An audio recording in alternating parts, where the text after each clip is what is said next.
अल्हम्दुलिल्लाह वस्सलातो वस्सलामु अला रसूलुल्लाह। ग्रुप आपको मसाइल और उनकाल ग्रुप में सवाल आयो है तो रोज़ा जो बाकी रही हुआ कज़ा वारा उहो हेर रखो किए रखो कॾहिं रखो। पहिरीं सवाल सुनो था भली कार सवाल आंजो। अस्सलाम वालेकुम वरहमतुल्लाहि वबरकातुहू। वालेकुम सलाम वरहमतुल्लाहि वबरकातुहू। अहलन व सहलन। खैरियत से हूंदा? जी अल्हम्दुलिल्लाह। सवाल आहे त मुंहिंजो परूणा रोजा पां वटि रही विया आहिनि, ही ॿाहिरि रोजे नु मां रखी सघां था कि न? अच्छा, गुज़िरिस्ता रोज़ा कज़ा रही विया आहिनि, हाणे उहो रोज़ा हैर रखो कीअं रखो? उज़र जी वजह से रही सघे था रोज़ा, इन में कीअं शक न आहे। जेको पोइ इंसान रखे, रमज़ान पूरो थियो आहे, फ्री रमज़ान तंहिंखे तक़रीबन 11-12 ॾींहं अॻु पाछड़ बाक़ी आहिनि। शाबान जी हाणे 19 तारीख़ शुरू थी वेंदी।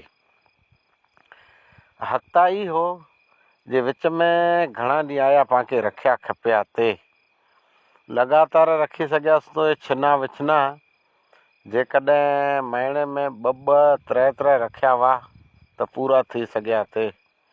हाणे ले दे कर जेतिरा ॾींहं बाक़ी आहिनि इन में पंहिंजे शुरू कयूं त साम्हूं ईद सूदी पंहिंजा 40 रोज़ा थी वेंदा।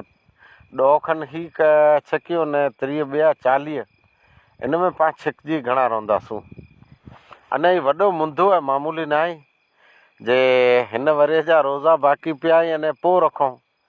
बहरहाल नियत रखो अने वटि जेतिरा रखा जाए। आप सलाह सलम त शाबान में नफ़ली रोज़ा वधारे रखंदा हुआ ऐं चालू थी वञो वटि मौक़ो हुए त पोइ कोन थींदो। छैला रोज़ा आहिनि उन में थकी पवंदा अने छिकजी रहंदा।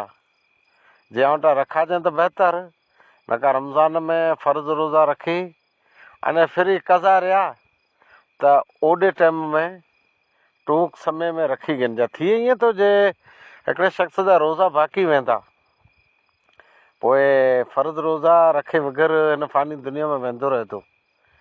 त सही बुख़ारी जी रिवायत है, मन माता वाले सियामुन साम अनहु वली हू, इन जा रिश्तेदार इन जा जेको वली रहा उहो रोज़ा रखे।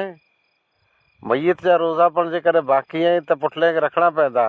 हाणे पाण जीअरा रहियासीं पाण मथे कज़ा आहे त रमज़ान पुठियां भले रखी गिनजा। वाख़िर दवाना अल्हम्दुलिल्लाहि रब्बिल आलमीन।